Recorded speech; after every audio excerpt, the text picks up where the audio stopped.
The game starts with a character selection screen, and as I scroll through, 2 letters grab my attention. Screw those other virgins, my mission for this video is to shove a piece of plastic explosive up a vampire's arse. I awake on the floor of a ship, and Jesus Christ, I really hope that's not my blood. Oh, thank God for that. It's just a close personal friend that's been feasted on by this Edward Cullen wannabe. Eddie boy notices I'm awake, and brilliantly the game gives you subtle hints to let you know that this might be the baddie. Although him and his missus shit themselves and leg it. That's right, I'm the alpha in this room, get out you little bastard. That's when this lanky string of piss enters the room, and it turns out she's like proper ableist and we need to cancel her on Twitter. You can't walk away from me. Bit discriminatory. Anyway, she gets her eyebrows singed by a ball of gas that's over 93 million miles away. What a bloody pussy. I'm then given control of the character, and it turns out I'm not going to be alone on this adventure. I've got a robot friend. Oh, I've always wanted a robot friend. Happy days. This game is immediately a 10 out of 10. Look how happy my robot friend is. I explore the ship, making sure to avoid the dead, but I do make sure to eat all their chocolate bars. Well, it's not as if they're gonna need them. Stop moaning at me in the comment section. I continue my search and find a missing kids poster. Probably dead, mate. There's loads of vampires around, let's be honest. Although,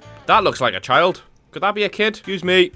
Are you missing? But she ignores me like I'm the age of consent, and she's a member of the royal family. Fucking so rude, this generation, honest to God. I find a gun suspiciously placed next to the corpse of this child. The poor thing must have heard Prince Andrew's in town. I make my way further into the ship, and it seems the ship has sprung a leak. Oh, look, I'm Jesus! I'm walking on the water! I mean, I know it's not technically, like, useful in any way, but that's cool! I find more people dead, and you know me, I'm very respectful of this kind of situation. I then finally escape the ferry, and remember, I test the features that everybody wants to know. I shoot the fish. Oh my God, the fish are immortal. Just walking off straight headshots. Oh my God. Fuck the vampires. We won't be worried about the cod. We then come across our first combat situation. Unfortunately, I'm not quick enough to save this guy's life, but you'll be glad to know I'm an absolute beast with this pistol. These guys are actually members of a cult that worship a vampire known as the Hollow Man. I can't believe the developers would rip me off like that. Everyone knows I'm the only person to ever form a cult. If you want to join, just like the video and subscribe. Like any good RPG, I'm able to take the valuables from the deceased. Oh, and a rope, just in case, you know, the vampires don't get me, I can hang myself. Great. I creep up on some more cultists, and it seems they're deaf as fuck, considering they haven't heard the gunshots, which were like 20 meters away. I headshot his mate, then continue to test the features you all want to know about. Oh no!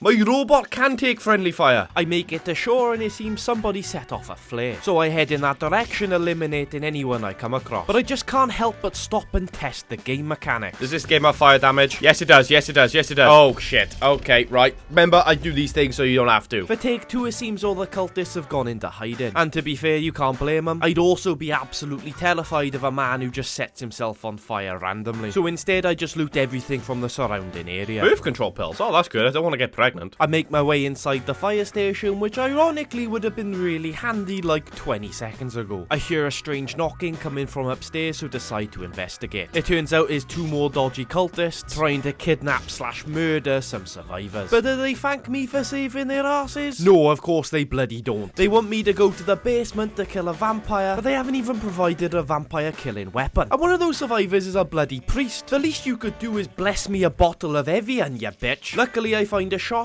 with a stake as an attachment. I then do what I do best. Aye, prick! Epic stealth gameplay. This goes about as well as you could imagine. Shit in hell! Come outside, you prick! I'll fucking have you now. For some reason, he rejects my offer to sunbathe and just flat out disappears. Where'd he go? Where'd he go? Where'd he go? Where'd he go? So the best strategy I can come up with is to corner camp with my pistol. I'm now camping. Oh, fucking. Might not be my proudest moment, but I empty my load and then stick in with my pointy thing. That scared the living shit out of me. Right, well, at least I've killed the frickin' vampire. I then get to meet the survivors, but the naming of this character tells me he's not gonna have a strong effect on the storyline. There's also this bald-suited prick with a shotty. Alright, strong and silent type, I get ya. We then meet Joe, who immediately sneezes on me. Don't sneeze on me, you prick. Jesus Christ, we just come out of a pandemic and now you want to start another one? Honestly, you can go fuck yourself. Then there's Anna, who's pregnant and is really worried about the future of her baby. I can stake him if you want, you know, just straight into the...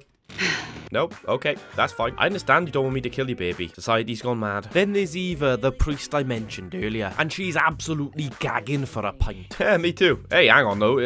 Like, priest and that allowed to drink? Anyway, I decide to abandon them all in the search for my own adventure. And as I step outside, 2 helicopters get struck by lightning. And I'm pretty certain they'll have some pretty valuable loot, so make it my personal mission to go and relieve them of their supplies. Although on my way, I do get attacked by a vampire. Boom! Get wrecked, bitch! I get to the first crash site, but it seems the cultists have already beaten me to it. But that's alright, because I'll go through them like a hot knife through butter. Fucking cultists. I'm the only cult leader here. I loot the crash site, although I'm mainly interested in this UV beam. Unfortunately, I got no ammo at the moment, but you can consider this like Chekhov's gun. That might be a little highbrow for a gaming video, but I have faith my comment section is full of intelligent, cultured motherfuckers. I also found an assault rifle that's about to become my entire personality. I continue testing this game by yeeting myself off a massive cliff. Okay, yep. Does have full damage. I don't know why, I just felt like I was playing Far Cry all of a sudden. I thought I was going to wingsuit or something. So basically, in that helicopter crash, I found a radio that alerted me about another supply crate, and as a greedy capitalist I want all of its goodies for myself. I'm able to secure the supply crate with no issues, but as I'm leaving, more dodgy cultists rock up and they want to steal my victory from me. Too late, bud. The supply crate is mine! However, on this occasion, they are not alone. Oh, vampire! And he is one speedy little bastard. Shit in hell! Spray and pay, spray and spray, spray and pay! Luckily, I'm also a speedy bastard. I can get staked, son. Oh yeah, stamp on his head, that's the way. I search vampire remains, that's interesting. Although, I do wonder about that wedding ring. I continue forward and come across a safe house that's being protected by this vampire. But using my usual spray and pay tactic eliminates him with ease. Yeah, get fucked, bitch. But now to make this safe house, well, actually safe, I need to turn on the power. And just in case there's any trainee electricians watching, you definitely can't give a house power by punching its door. My gamer intuition tells me I need access to this garage. But to gain access, I need a rewire kit. And luckily I find one hanging out on this speaker system. That gives me the ability to unlock the garage, and I can then turn on the generator inside to give the safe house power. But this alerts nearby knobheads. Oh no! But my assault rifle goes brat. Robot man, save me! Oh, the robot's dead. But I'll always avenge my fallen comrades. Oh my god, you lot, it's so easy to kill. It's unreal. From here, I kill more cultists, slay more vampires, and most importantly, desecrate more corpses. I also find and loot the second crash site, and that levels me up so I can now use Remy's second ability, the C4 charge. Now I need a vampire. Now I just need to use the C4 on a vampire, and my life is over. Well, not over, but just peaked, you know? The problem is I fear vampires might just be terrified of me now I've got plastic explosives. Because I never learned my lesson, in my search for a vampire, I yeet myself off another cliff. Oh, yep, that hurt. But my cliff diving does eventually yield results. Ah, hello, Mr. Vampire.